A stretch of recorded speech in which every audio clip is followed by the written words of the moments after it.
السلام علیکم محترمین، الله تعالی مو جوړ او روغ او آباد لره. الله تعالی مو تل ژوندي او خوشحاله او کامیاب لره.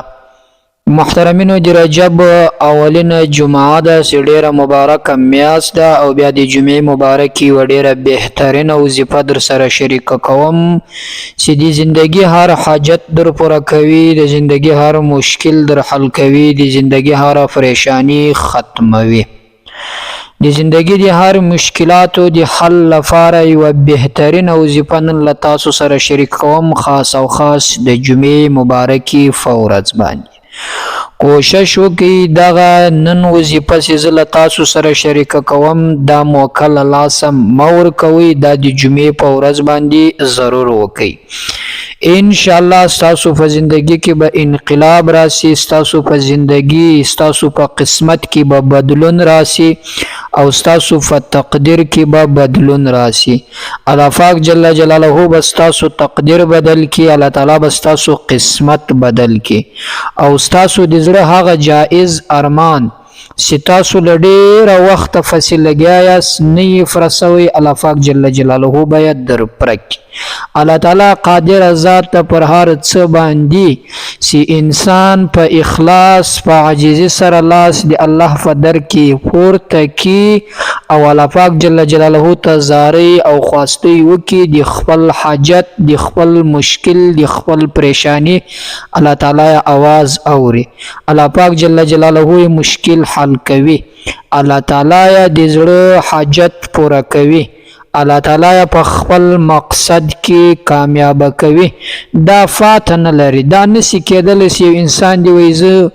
جائز حاجت لرم، یو ارمان لرم او ډېرې دعاګانې کوم، وظایف کوم، نو نه قبلیږي. دا نسی کېدلی. یو ورځ به خامخا راځي چې دغه د ده هغه دعا چې دی له ډېره وخته پسې لګیا ده کوي، الله پاک جل جلاله به یې قبول کړي. هغه د ده د زړه حاجت چې دی له ډېره وخته د دې په لټه کې ده چې الله پاک جل جلاله سره یې شریک کړی ده، بل څوک نه ده په خبر، یو الله تعالی ورباندې خبر ده او دی په هر لمانځه په هر وخت کې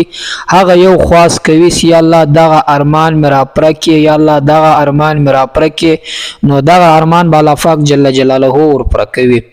نو محترمینو، که په زړه کې مو هر جائز ارمان وي، هر حاجت مې وي او زړه مو غواړي چې کاش پلانکی ارمان زمونږ پوره سوی وای، نو راسئ نن دغه بهترینه وظیفه چې ډېره مجربه ده، پاورفل وظیفه ده او د الله تعالی جل جلاله یو اسمي نوم ده چې ډېر مبارک نوم ده او د طاقت او د قدرت والا نوم ده. د دې په برکت سره به ستاسو د زړه هغه ارمان پوره سي. هغه ارمان که ستاسو په زړه کې د ښې رښتې وي او یا ستاسو په زړه کې داسې ارمان وي مثلا د ښه دنیا مال و دولت وي، یا د اولاد غوښتلو وي، یا یو ځای کې د محبت لپاره وي، یا د شهرت لپاره وي، یا د کاروبار د پرمختګ لپاره وي، چې هر څه ارمان ستاسو په زړه کې وي د هغه لپاره زه نن د الله پاک جل جلاله یو نوم د هغه وظیفه در سره شریکه کوم چې یا قادیرو. الله تعالی جل جلاله دغه یو مبارک نوم ده. د دې ورد وکړئ، د دې وظیفه د جمعې په ورځ باندې بیا کوشش وکړئ د مازدیګر له لمانځه، د ماښام له لمانځه،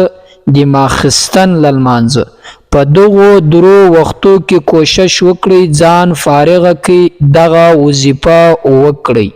دا موقع له لاسه مه ورکوئ، دا بار بار نه راځي بیا درته، او خاص کر د رجب د میاشتې د اولینې جمعې وظیفه ده دوستانو. انشاءالله له دې وظیفې نه بعد به الله پاک جل جلاله ستاسو د زړه حاجت، ستاسو د زړه ارمان در پوره کړي.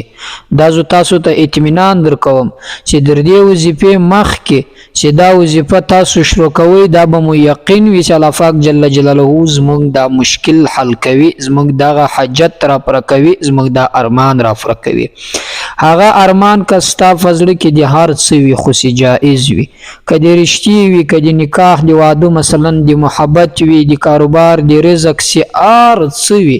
د دې ټولو لپاره تاسو دغه وظیفه کولی سي. دا د دې ټولو لپاره یو بهترین علاج ده، د دې ټولو د حل کولو لپاره یو بهترینه ذریعه ده.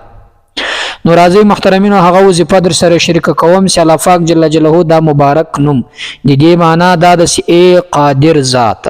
الله پاک جل جلاله پر هر څه قادر ده، پر دې قدرت لري چې تا د نړۍ سرمایه‌دار انسان جوړ کړي، پر دې قدرت لري چې ستا د زړه هر هغه ارمان چې ته سوچ او فکر په ذهن کې راوګرځوي چې کاش دغه ارمان مو پوره سوی وي، الله پاک جل جلاله کن فیکون کې در پوره کړي کولی شي. الله تعالی پر هر څه قادر ده، پر دې قادر ده چې دښمن ستا په پښو کې خوار او ذلیل او شرمنده کړي، پر دې باندې قادر ده الله تعالی چې تا د نړۍ یو مشهور انسان جوړ کړي چې ټولو خلکو په زړه کې ته یو ځان ته ځای لرې، پر دې ټولو باندې الله پاک جل جلاله قادر ذات ده. داسې ته د الله تعالی اوصاف بیان کړي، الله پاک جل جلاله په دې خوشحاله کېږي او ته د الله محبوب بنده جوړېږي او الله پاک جل جلاله هر هغه څه تا ته درکوي چې ته ورڅخه غواړې. محترمینو هغه وظیفه در سره شریکه کوم، تر نورو ملګرو یې هم ورسوئ. د مازدیګر لمانځه، ماښام لمانځه، ماخستن لمانځه، کله چې لمانځه فارغه سواست لغه متصله به دغه توره یا قادر وسه وواره ووایاست، په سر او پای کې 3 واره درود شریف، له هغه نه بعد به هغه جایز حاجت هغه ارمان چې تاسو یې پوره کول غواړئ د هغه په باب باندې به دعا وکړئ. الله تعالی مهربانه ده چې ستاسو حاجت به پوره سي. که نو سو په بله جمعه بیا وکړئ، په بله جمعه دا رنګه پر یوه میاشت 4 جمعې متصل وکړئ، انشاءالله ستاسو حاجت به پوره سي، ستاسو ارمان به پوره سي، په مقصد په خپل مقصد کې به الله تعالی جل جلاله تاسو کامیابه کړي. ملګرو خدای دې وکړي چې دا وظیفه تاسو خوښه سوې وي، ډېره بهترینه او مجرب عمل ده، له نورو ملګرو سره هم ضرور شریک کړئ تر څو ټول په حساب په دې په ثواب کې سره شریکان سو. تر بلې وظیفې پورې د خدای په امان پر الله تعالی مسپارم. السلام علیکم ورحمت الله وبرکاته.